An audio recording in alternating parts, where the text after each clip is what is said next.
जय राम श्री राम जय राम जय जय राम। श्री राम जय राम जय जय राम। श्री राम जय राम जय जय राम। श्री राम जय राम जय जय राम। श्री राम जय राम जय जय राम। सच्चिदानंद भगवान की जय। सनातन धर्म की जय। सतगुरुदेव भगवान की जय।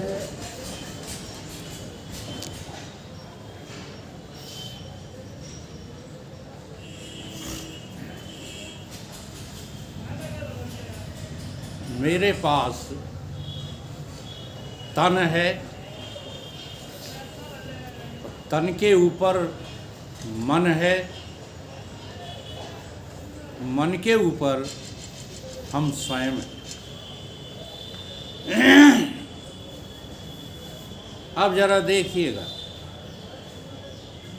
सबसे निकृष्ट जो है वो तन है और सबसे उत्कृष्ट है वो मैं हूँ। अब ये जो बीच में है, बीच में बस वही सब का कारण बना हुआ है। जो बीच में है, असल में बीच वाले को समझना जरा बड़ा मुश्किल पड़ता है। न ये समझ में आए बीच वाला कि स्त्री है कि पुरुष है। हम तो जब तक बच्चे रहे तब तक हिजड़ों में भी दो कैटेगरी होती हैं, ये समझ ही नहीं पाए बीच वाले में। एक में थोड़ा स्त्रीत्व प्रधान होता है, एक में पुरुषत्व प्रधान होता है। होते दोनों कौन है? नपुंसक। ऐसे ही तुम्हारा मन जो है वो नपुंसक है, लेकिन इसको स्त्रीत्व और पुरुषत्व प्रदान कौन कर रहा है? मैं। इसलिए सारा दारोमदार किसके ऊपर आ जाता है? मन के ऊपर। आप इसकी जो है प्रक्रिया को श्रुतियों के द्वारा ठीक ठीक समझने की कोशिश करें। उपमा दी गई है रथ की। तुम्हारी इस पूरी संरचना को कठोपनिषद में रथ की उपमा दी गई। आत्मा नाम रथिम विद्धि, ये क्या है? रथ है। और जीवात्मा इसमें कौन है? रथी है। आ गया ना? आत्मा नाम रथिम विद्धि और शरीरम रथम एवतु, शरीर क्या है? रथ है। इसमें बुद्धि जो है सारथी है। बुद्धिम सारथिम एव च, और मन जो है वो लगाम है। किसकी लगाम है? इस रथ में जो घोड़े लगाए गए हैं, ये घोड़े कौन से हैं? इंद्रियाण हाउ। ये तुम्हारी 5 इंद्रियां घोड़े हैं और इन घोड़ों के जो लगाम लगी है, अब इसको समझने की कोशिश करो। वो मन है। 5 इंद्रियां बाहर की तरफ भागती हैं, लेकिन मन के सहयोग से। मन जो है लगाम रूप से इनको कसे रहे, या ढंग से कसे रहे, तो ये जो है विषयान विषवत तज। अगर मन को मोक्ष की इच्छा हो जाए, इसीलिए मन को कहा है। नहीं, मन कोई कारण वारण नहीं है। मन एवं मनुष्याणाम कारणम बंध मोक्षयो। बंधन और मोक्ष का कारण मन को क्यों कहा गया है? इसलिए कहा गया है कि ये बीच का है। ये तन का भी समर्थन करता है और ये आत्मा का भी समर्थन करता है। अगर बुद्धि तुम्हारी सारथी जोड़दार हो तो फिर मन ये जो है संसार की तरफ नहीं जाएगा। क्यों नहीं जाएगा? कि मन का एक स्वभाव है, जैसे उड़ जहाज का पंछी फिर जाने पे आवे। कहाँ जाएगा, इसका ये स्वभाव है। परंतु हम अपने ही मन को नहीं पढ़ते। सारे दिन ये इंद्रियों के साथ रह कर के लगा रहता है, देखने में, सुनने में, चखने में, ठीक है, छूने में, शब्द स्पर्श रूप रस गंध में, ये लगा रहता है सारे दिन और थक जाता है। इतना थक जाता है, हाँ, कि इंद्रियों का साथ छोड़ करके ये अपने जहाज पर बैठ जाता है जाके। जैसे उन जहाज का पंछी कहाँ लौट करके आता है? जहाज पे। अब ये करिश्मा तुम जो है कभी चिंतन करते ही नहीं हो। हम आपसे पूछते हैं सोते क्यों? है कोई जवाब? लगे रहो ना, इतनी तुम प्रपंचिक हो, यदि इतना ही तुमको प्रपंच अच्छा लगता है तो लगे रहो। रात में क्यों सो जाते हो? क्या कारण है? और जब सो जाते हो तो बताओ तुम्हारे पास कितना प्रपंच है? कितना है तुम्हारे पास? कुछ नहीं। सुसुप्ति अवस्था में प्रपंच नाम की चीज नहीं है, लेकिन उसके उपरांत भी प्रपंच मुक्ति वो सुसुप्ति मुक्ति नहीं है। इसके उपरांत भी मुक्ति नहीं। क्यों नहीं है? क्योंकि जैसे ही सुसुप्ति से तुम उत्कृष्ट हुए, तैसे ही तुम क्या पकड़ लेते हो? प्रपंच पकड़ लेते हो। जहाँ गए थे वहाँ का तुम्हें पता ही नहीं। कल भी मैंने बताया था, समाधि में और सुसुप्ति में और मुक्ति में, तीनों में क्या भिन्नताएं हैं। सुसुप्ति में तुम्हारा मन जो है सुप्त हो जाता है और न संसार का पता होता है, न स्वरूप का पता होता है, किसी का भी पता नहीं होता, क्योंकि अज्ञान की दीवार बीच में खड़ी रहती है। आत्मा के अज्ञान की दीवार, पर्दा, ये झीना पर्दा खत्म नहीं हो पाता और तुम बड़े आराम से रहते हो। कितना कष्ट है सुसुप्ति में, आपको कितना कष्ट है, कितने दुख हैं, कौन सा सुख उपलब्ध है तुम्हें? जिनके लिए मरे जा रहे नातियों का है? किसका है बता दो? खेती बाड़ी का है? कोई से नहीं। बेटियों का सुख है? माता जी, सुसुप्ति में कौन सा सुख है तुम्हारे पास? ईमानदार होना ही नहीं चाहते हो। जागृत, स्वप्न और सुसुप्ति परमात्मा के पाने के लिए तुमको ये अवस्थाएं दी गई, परंतु हम इनका दुरुपयोग करते रहते हैं भोग में। जागृत को तो पूरा का पूरा भोगी बना ही दिया और स्वप्न भी जो है भोगों के लिए ही, अच्छे स्वप्न आ जाएं, हाँ, तो मन करता है कि और ठहरे रहूं और ठहरा रहूं। जैसे एक दृष्टांत है कि एक कुम्हार था, तो कुम्हारन ने उसे जगा दिया। जब जगा दिया तो उठ कर के उसने जो है 2 डंडा ठोक दिए कुम्हारन ने। नहीं, क्यों मारा मुझे? काम के लिए देरी हो रही थी, तुम्ही ने कहा है कि मुझे जगा दिया करो। बोला, बड़ी तू निकृष्ट निकली, तू तो मेरी बहुत बड़ी दुश्मन निकली। भाई क्या कि हम वहाँ खरबपति अरबपति बनने जा रहे थे और तूने जगा दिया। कहाँ? सपने में। अगर सपने में तुमको धन मिल रहा हो तो सपना छोड़ने की इच्छा नहीं होती। किसे? धनासक्ति वाले को। रूप आसक्ति वाले को यदि रूप मिल गया हो तो स्वप्न छोड़ने की इच्छा नहीं होती है। अलग अलग आसक्तियां हैं मन की।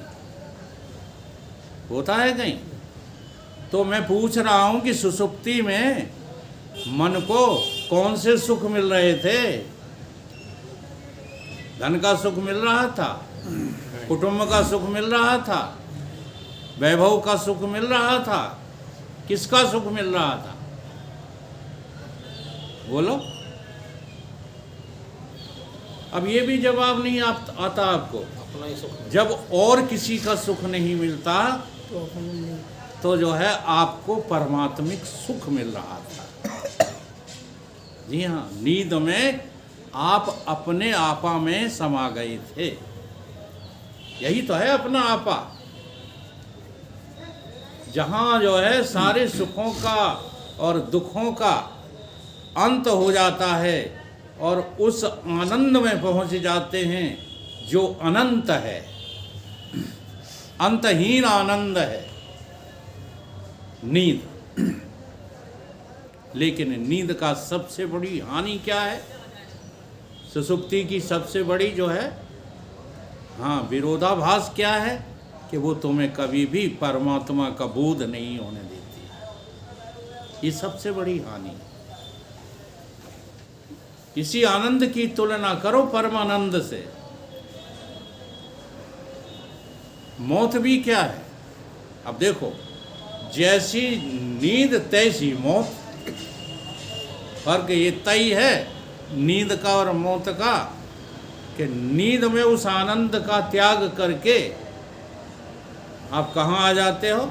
मरने के लिए इसी देह में आ जाते हो। नींद को छोड़ करके। और मौत में तुम जो है उस आनंद को छोड़ करके मरने के लिए अपनी वासना के अनुसार 84 में चले जाते हो। इसको बिल्कुल पक्का समझो। देखो, वेदांत का लाभ उठा लो। अगर तुम इसी तरह से घर में परिवार में लगे रहे तो नरक होगा, कोई नहीं रोक सकता। इसलिए घर परिवार से अपने को अनासक्त कर लो जल्दी से। नहीं मान रहे हो? ये सब जो है खेल खिलौना है तुम्हारा, खेल है खिलाड़ी का। कोई है थोड़े ही अम्मा कक्का बच्चा पत्नी घर मकान, ये कुछ है नहीं। तो खिलाड़ी का एक खेल है, कल्पना मात्र है। इसे कल्पना मात्र समझना है तो अपने आप आसक्ति खत्म हो जाती है। ये भी मैं बार बार आपको बताऊंगा। आसक्ति समाप्त होने की पहचान, तुम्हारा मन जो है फिर प्रपंच में नहीं लगता। ये आसक्ति समाप्त होने की पहचान है। ये बहानेबाजी नहीं चलेगी कि हम तो राजा जनक की तरह हैं, हम कुछ भी करते रहें। ऐसा नहीं है। मनीराम, देखो सूरदास जी ने एक भजन लिखा है, कितना बढ़िया भजन है। पूरा तो मुझे नहीं याद है, आप लोग लाइन बताते जाना तो मैं उसका अर्थ करता जाऊँ। तजोरे मन हरि विमुखन को संग। ये सूरदास जी को जो है पता चल गया है कि ये मन बड़ा जो है दुष्ट है, इसलिए मन को समझा रहे हैं। तजोरे मन हरि विमुखन को संग। किसका संग तजने के लिए बता रहे हैं? जो भगवान से विमुख है। को है भगवान से विमुख? को है भगवान से विमुख? वकील साहब, सबसे ज़्यादा विमुख तो वही है जो हमारे सवेरे से लेके 12-1 बजे तक रोटी के दर्शन नहीं होने देता। उससे बड़ा विमुख भगवान का और कौन होगा? अर्थ करो। तजोरे मन हरि विमुखन को संग। जिनके संग कुमित मति उपजे, परत भजन में भंग। अब भी नहीं समझ में आई। तजोरे मन हरि विमुखन को संग। कौन है हरि के विमुख? किसका संग त्यागने के लिए साधक कह रहा है मन को?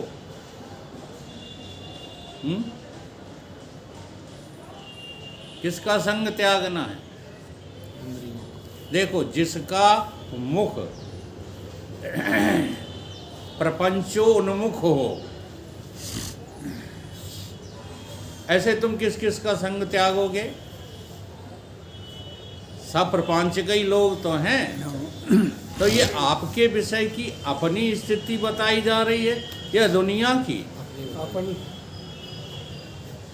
इसलिए कहा है न हरि भूलो न जग त्यागो,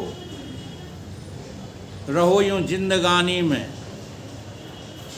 रहो जीवन में तुम ऐसे जैसे कमल खिलता है पानी में। बहुत ऊंची समझ है ये। सहजो जग में यूं रहो ज्यों जिव्या मुख माए। कितना बढ़िया उदाहरण है। और घी घना भक्षण करे तो भी चिकनी नाए। जीव कभी चिकनी नहीं होती और बड़े बड़े माल खाती है। इसी तरीके से हाँ, पत्नी के संग बने रहो, बच्चा बच्चियों के साथ बने रहो, दुकान मकान के साथ बने रहो, लेकिन चिकने तो ना हो, चिपको तो ना। बने रहने में कोई एतराज नहीं है। हरि के विमुख हमारी इंद्रियां हैं, हरि के विमुख हमारे विषय हैं, हरि के विमुख स्वयं मन है। ये सब हरि के विमुख ही तो हैं। मन की जल की एक गति। क्या गति है? नीचे को ही जाए और बड़े यत्न से, बड़ा यत्न करना पड़ता है, पुरुषार्थ करना पड़ता है, तब कहीं जाके ठहराए। तो मन को नियंत्रण करने का एक ही उपाय है कि मन को इंद्रियों के साथ मत लगने दो। झूठे मन से संसार को अपनाओ। बड़ा कठिन विषय है। दुनिया वाले तुमको सिखाएंगे पूरे मनोयोग से काम करो तो आपको सफलता मिलेगी। पूरे मनोयोग से घर गृहस्थी का काम करो, ये सिखाते हैं। जबकि परमार्थ तुम्हें क्या सिखाता है? परमार्थ ये सिखाता है कि आप योग में मन को ले जाओ। मन को कहाँ? जहाँ रात में जाता है आराम करने के लिए, वहाँ ले जाओ। मन को वहीं रखो और मन के जितने नौकर हैं सबसे काम करवाते रहो। आंख काम करती रहे देखने का। अच्छा देखो, आंख देखे लेकिन मन सहयोग ना करे तो बताओ, एक जो है स्त्री को आंख क्या देखेगी? स्त्री में स्त्री देखी। हम तो यहाँ तक एक उदाहरण देते हैं कि अगर मन कामी है तो साधु भी स्त्री दिखाई देने लगता है, साधु। और मन यदि निष्कामी है, मन यदि परमार्थी है तो स्त्री भी साधु दिखने लगती है। देखकर तो देखो। तो मन न रंगाए रंगाए जोगी कपड़ा। मन को रंगीन बनाओ। किससे? आत्मा के रंग से रंग डालो इसको, चेतन के रंग से रंग डालो। तजोरे मन हरि विमुखन को संग। कहा होत पय पान पियाए, कहा होत पय पान पियाए, विष नहीं तजत भुजंग, विष नहीं तजत भुजंग।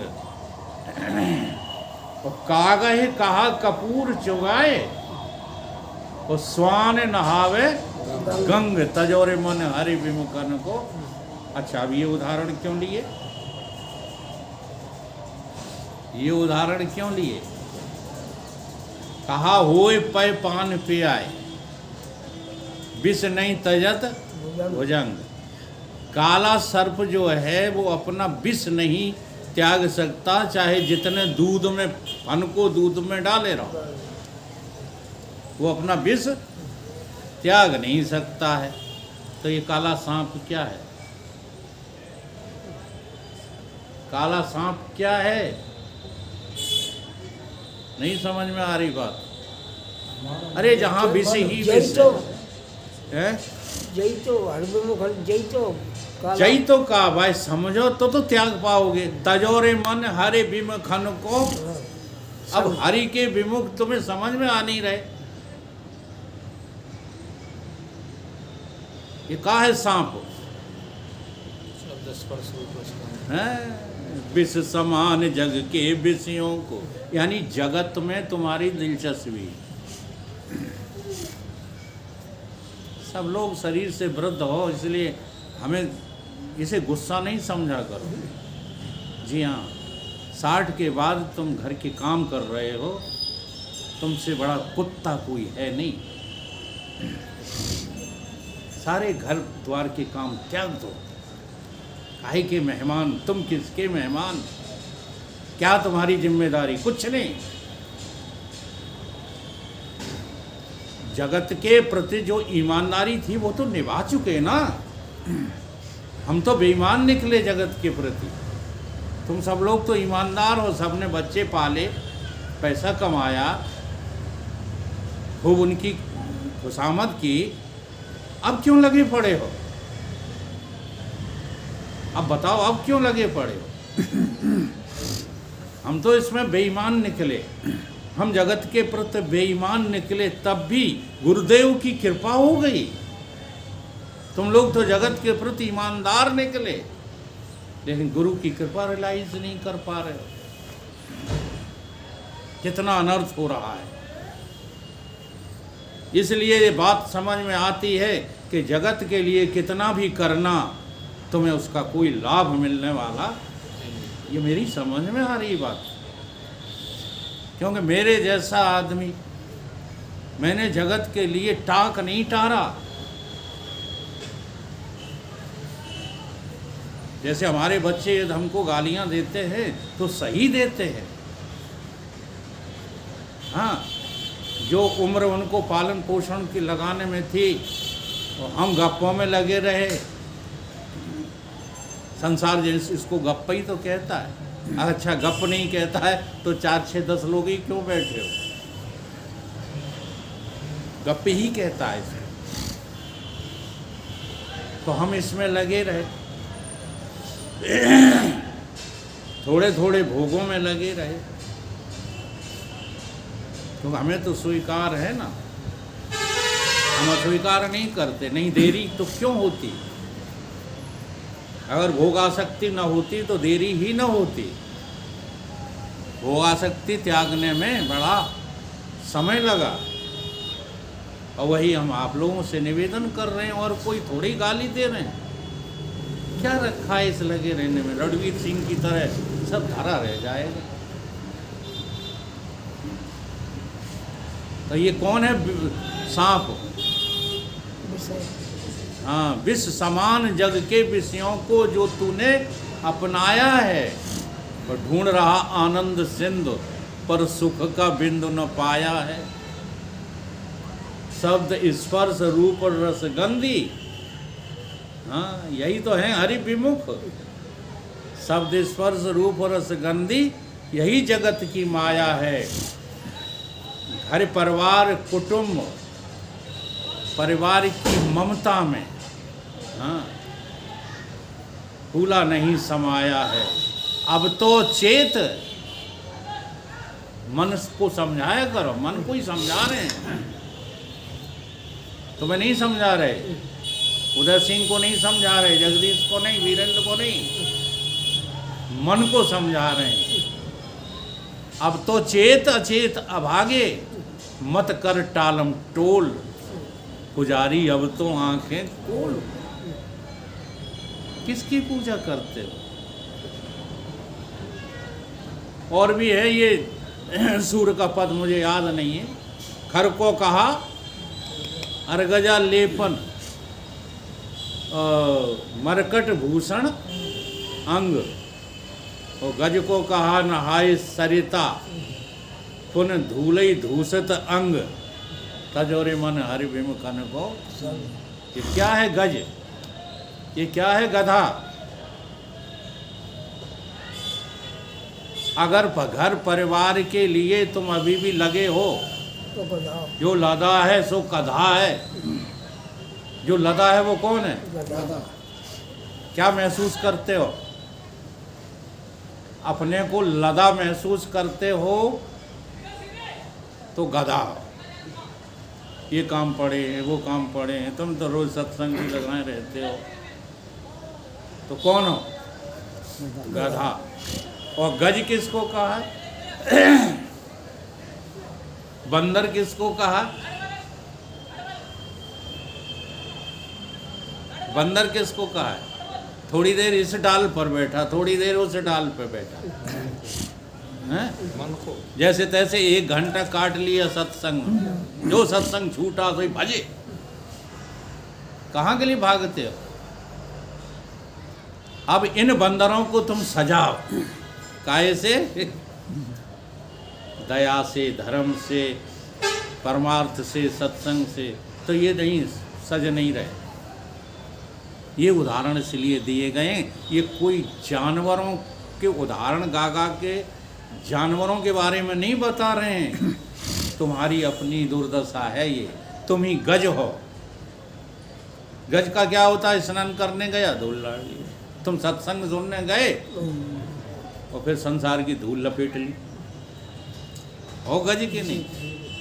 तजोर मन हरि विमुखन को संग। और भी एक कड़ी रह गई है, पाहन पतित बान नहीं भेद है। पाहन माने पहाड़, और पहाड़ पर कितनी गंदगी पड़ी रहती है, सारी गंदगी पहाड़ों पर पड़ी रहती है। पक्षियों की गंदगी, पशुओं की गंदगी, प्रकृति की गंदगी, और कहीं उसको बाण भेद नहीं पाता है। पाहन पतित बाण नहीं भेद है, और तुरतई करत निसंग, बाण को क्या कर देता? टेढ़ा करके जो है वहीं अपने से हटा देता है। तुरतई करत निसंग, सूरदास खल काली कांवर, चढ़े न दूजो रंग, तजोरे मन हरि विमुखन को संग। ये जो कालिमा, सूरदास जी कहते हैं कि रे मन, तूने ये जगत रूपी कालिमा जो ओढ़ रखी है, हाँ, इस पे दूसरा रंग नहीं चढ़ सकता। इसलिए तू क्या कर? हरि विमुखों का साथ छोड़ दे। अर्थात इंद्रियों का कहना मत मान, तू मन अपना भी कहना मत मान। अगर मन पलट गया ना, हाँ, तो ये इतनी जल्दी अपने स्वरूप में जाएगा। पूरा प्रभु आराधिए, पूरा जिसका नाम, मन तू ज्योति स्वरूप है, अपना मूल पहचान। मन में ताकत किसकी है? तुम्हारी। तुम ज्योतिष स्वरूप हो, तुम प्रकाश स्वरूप हो। हाँ, तुम अंधकारमयी स्थूलता थोड़े ही हो। तो कहते हाय मर जाएंगे, हाय वे मरे गए, तहलका मच जाता है।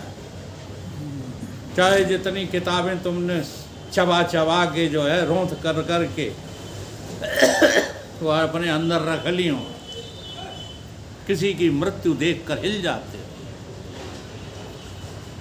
ऐसा क्यों होता है?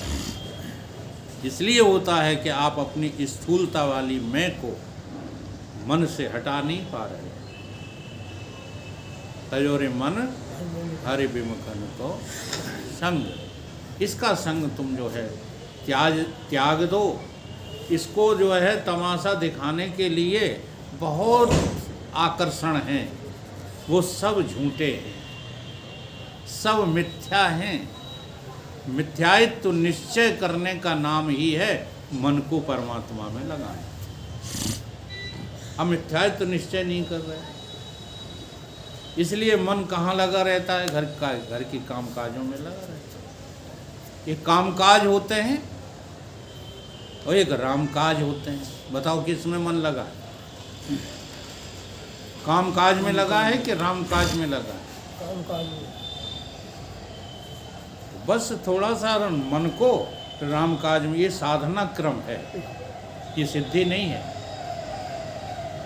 सिद्धि में तो मन फन कोई है ही नहीं, न मन है, न बुद्धि है, न चित्त है, न अहंकार है।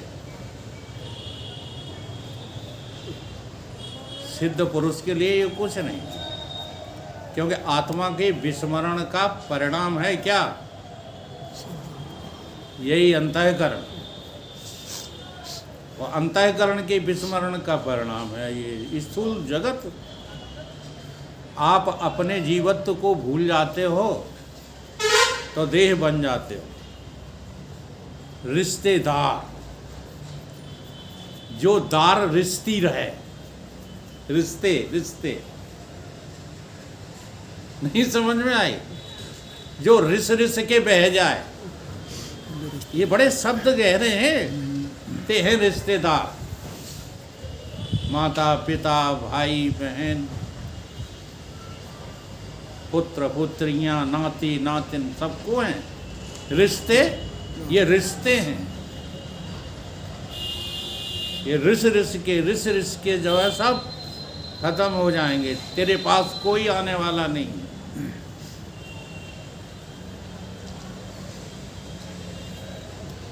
अब जो सच्चाई को स्वीकार नहीं करते, वो इसी जो है स्थूल दृष्टि से नाटकबाजी करते रहते हैं। जिनका स्वार्थ सिद्ध होता है स्थूल शरीर से, वो चिपक के रोने लगते हैं, और जिनका स्वार्थ नहीं होता वो दूर खड़े रहते हैं। मौत में यही देख लो, जब डेड बॉडी जो है जलाई जाती, यही तमाशा होता हर जगह है, कहीं कुछ नहीं। इसलिए इस मन की जो है संरचना को समझो। ये मन ही तुम्हारा उद्धार कर देगा, और मन के कारण ही हमारा पतन हो रहा है। कहते नहीं, उद्धार पतन अब सब तुम्हारे हाथों में, करतार तुम्हारे हाथों में। तो करतार के हाथों में नहीं है, मन के न समझने के कारण तुम्हें लगता है करतार के हाथ। सब कुछ मनी राम का नाटक है सारा। तो इस मन को ठीक से जो है समझ लो। मन में ही सारी चाहतें भरी हुई हैं। मन में बहुलौकिक चाह लगी, और प्रीत लगी 14 धन में। धन में को शांति कभू न लगी, अति व्यापत है चिंता मन में। तन में नहीं सार विज्ञान कछु, हरे नाम बिना बिन सै छिन में। और छिन में यम प्राण निकाल चले, मन की अभिलाष रही मन में। मन की अभिलाषाएं लेकर जगत से जाओगे तो 84 में आपका गमन होगा ही होगा। इसलिए मन से सारी अभिलाषाओं का त्याग कर दो। भगवान समझाते हैं, जिस पुरुष की मन की सारी कामनाओं का अंत हो गया है, वो आत्मा से आत्मा में तुष्ट हो जाता है। भाई आत्मा, हाँ, आत्मा आत्मा से कभी, जीवात्मा परमात्मा से कभी जुदा नहीं है। एक क्षण को जुदा नहीं, केवल समझ में नहीं आ रही। एक चौपाई है, उठाओ, उस क्या है वो।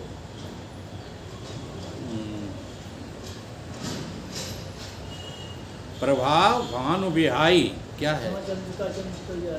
हाँ, शुरू से क्या प्रभा? हाँ, प्रभा जाए कहाँ?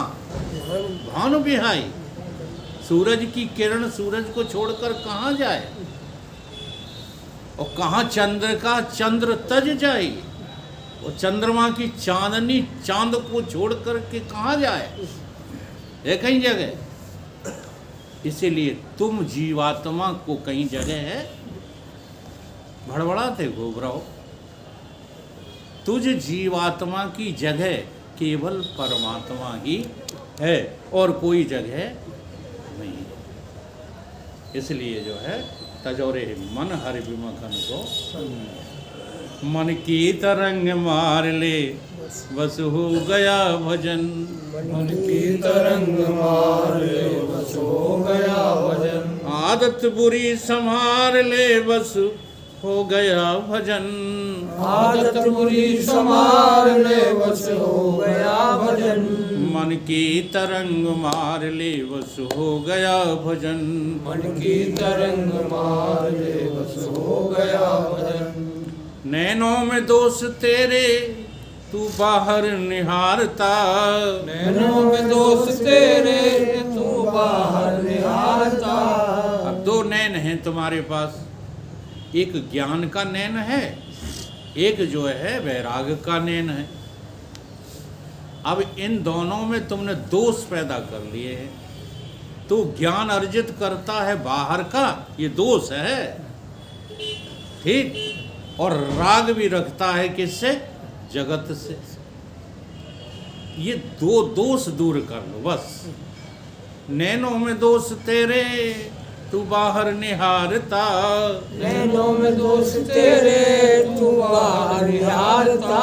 अब राग करना है तो अपने से कर, चेतन से राग कर, वैराग हो जाएगा। वैराग कोई कठिन काम नहीं है, केवल आपको स्थान चेंज करना है। जगत से राग करते हो और परमात्मा से क्या करते हो? बड़ी ईमानदारी की बात है, द्वेष रखते हो परमात्मा। उठाओ हाथ, एक आदमी भी हाथ उठा दो आज हिम्मत करके कि आज के बाद हम परमात्मा से द्वेष नहीं करेंगे। तो परमात्मा द्वेष करते को। अच्छा देखो, वह इसीलिए तो गाड़ी आगे नहीं बढ़ रही। परमात्मा से ही तो द्वेष करते हैं आप। नहीं, घर क्या है तुम्हारा? कभी हिम्मत जुटा करके आपने ऐसा कृत्य किया, इम्पोर्टेंट से इम्पोर्टेंट काम सत्संग के लिए छोड़ दिया हो? हिम्मत जुटाओ। केवल कह देने मात्र से परमात्मा से ही तो द्वेष कर रहे हो, देरी क्यों लग रही है? अच्छा, हमें एक बात बता दो, जो बुद्धि हमारे पास है वही तो तुम्हारे पास है, जो मन हमारे पास है वही तो तुम्हारे पास है, जो तन हमारे पास है वही तो तुम्हारे पास है। फिर तुम वो क्यों नहीं पा रहे जो हम पा चुके? क्यों नहीं पा रहे? जवाब दो। प्रश्न करते हो तो प्रश्न का जवाब भी ढूंढो। क्यों नहीं पा रहे हो? केवल एक ही बात निकलेगी, परमात्मा से द्वेष। इतने ईमानदार बनो तो गाड़ी। हाँ? फिर आप लोग हमसे गुस्सा होने लगते हो, जगदीश तो यहाँ तक कहने लगते हैं टॉर्चर करते हो हमको। ये टॉर्चर नहीं कर रहा हूँ, तुम्हें तुम्हारी असलियत दिखा रहा हूँ। प्यार करते हो परमात्मा से, हैं? धोखा है तुम्हें? नहीं, प्यार नहीं करते, दुश्मनी नहीं। द्वेष तो कर, ऐसा तो हो ही नहीं सकता। जहाँ राग होगा उसके विपरीत उससे द्वेष होगा, क्योंकि राग द्वेष दोनों जोड़े हैं।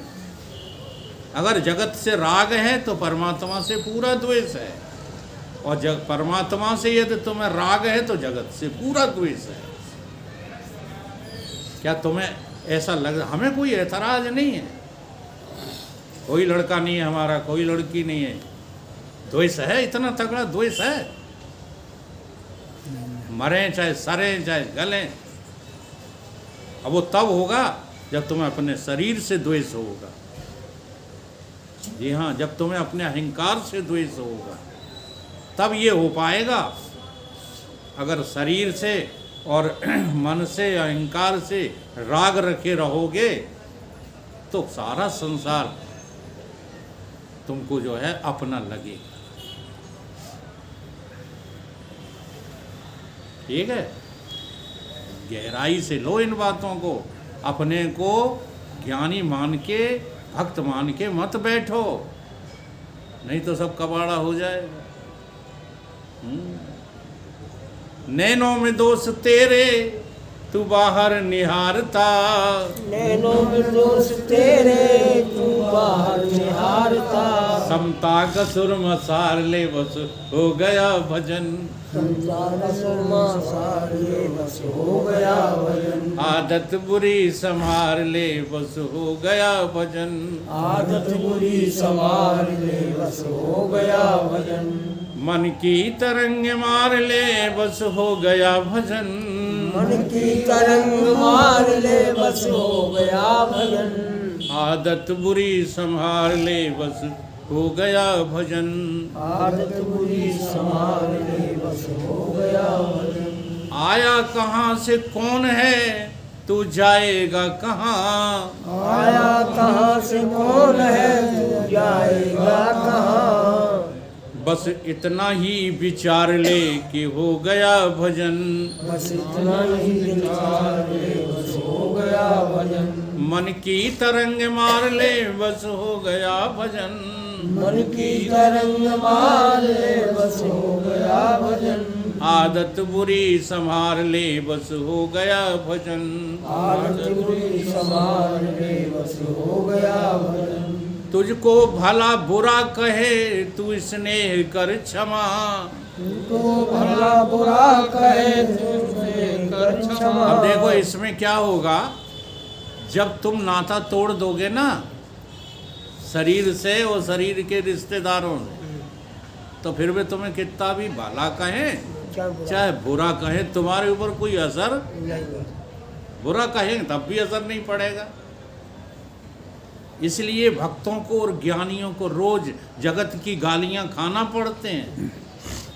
इसका अनुभव करके देखो तब पता चलेगा।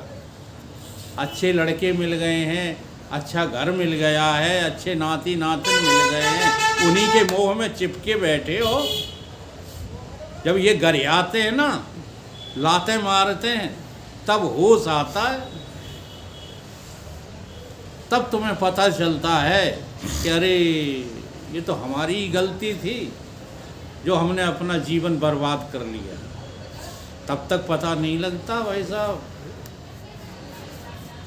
या फिर क्या करोगे, थोड़े से में ही तुम जो है उटक जाओगे। जैसे एक महात्मा है लक्षानंद जी, उनकी बहू ने चाय के लिए मना कर दिया तो उटक के संन्यास ले लिया। फिर ऐसा करोगे और ये भी दोष ही है, एक दोष से ज़्यादा। इसलिए हकीकत को समझ लो, ऐतराज मत किया करो। जब तक भगवान से प्रीति नहीं है तब तक संसार से तुमको प्रीति है, और संसार से प्रीति खत्म हो जाए तो तुम्हें ईश्वर से प्रीति हो जाए। तब तक दोनों एक साथ कैसे हो सकते हैं? दुई के एक संग होए वालू, हंसो ठटाओ फुलाओ गालू। तुझको भला बुरा कहे तू स्नेह कर क्षमा, तुझको भला बुरा कहे तू स्नेह कर क्षमा, वाणी के सुर संभार ले बस हो गया भजन, वाणी के सुर संभार ले बस हो गया भजन, वाणी के स्वर संभार ले बस हो गया भजन। वाणी के स्वर संभार ले बस हो गया भजन। मन की तरंग मार ले बस हो गया भजन। मन की तरंग मार ले बस हो गया भजन। आदत बुरी संभार ले बस हो गया भजन। आदत बुरी संभार ले बस हो गया भजन। अनमोल परमानंद को दर बदर क्यों ढूंढता। अनमोल परमानंद को दर बदर क्यों ढूंढता। परमानंद माने भगवान, ईश्वर, ब्रह्म। और कहीं परम आनंद नहीं है। छोटे छोटे आनंद हैं विषयों के, इंद्रियों के, तन के, परिवार के। ये आनंद नहीं है। इन सारे आनंदों का जो स्रोत है, हाँ वो परमानंद। कहाँ से मिलते हैं ये सब आनंद? मुझ आत्मा से ही सब के सब स्फुरण हो रहे हैं। अगर तुम आत्मा न हो, आत्मा न हो, जैसे नींद में तुम कौन हो? कोई नहीं हो। तो आनंद की अनुभूति होते हुए भी तुम उसका जो है आनंद ले पा रहे हो? नहीं ले पा रहे। ले पा रहे हो कहीं? नहीं। अब तुम्हें आनंद कहाँ आता है? छोटी छोटी चीज़ों में आता है। परिवार सुखी है, आनंदित हो। मगर ये आनंद जो है रहेगा नहीं, टिकाऊ नहीं है, ये तो खिसक जाएगा। कोई जो है छीन पाए ना छीन पाए, मौत तो तुमसे ही आनंद छीन ही लेगी। ठीक, तो दर बदर न भटको इस आनंद के लिए। अनमोल परमानंद को दर बदर क्यों ढूंढता। अनमोल परमानंद को दर बदर क्यों ढूंढता। अपने में ही निहार ले बस हो गया भजन। अपने में ही निहार ले बस हो गया भजन। आदत बुरी संभार ले बस हो गया भजन। आदत बुरी संभार ले बस हो गया भजन। मन की तरंग मार ले बस हो गया भजन। मन की तरंग मार ले बस हो गया भजन। आदत बुरी संभार ले बस हो गया भजन। आदत बुरी संभार ले बस हो गया भजन। तो लहर जो उठती हैं वो सागर की तरंगें होती हैं कि नहीं? अब वो तरंगें सागर से अलग हैं क्या? नहीं। अब तरंगों को खत्म करो तो शेष क्या रह जाएगा? सागर। क्या और कुछ रह जाएगा? ऐसे ही तुम भी मन की तरंगों को समाप्त कर लो तो कौन रह जाओगे? परमानंद स्वरूप ही रह जाओगे। बोलिए सतगुरुदेव भगवान।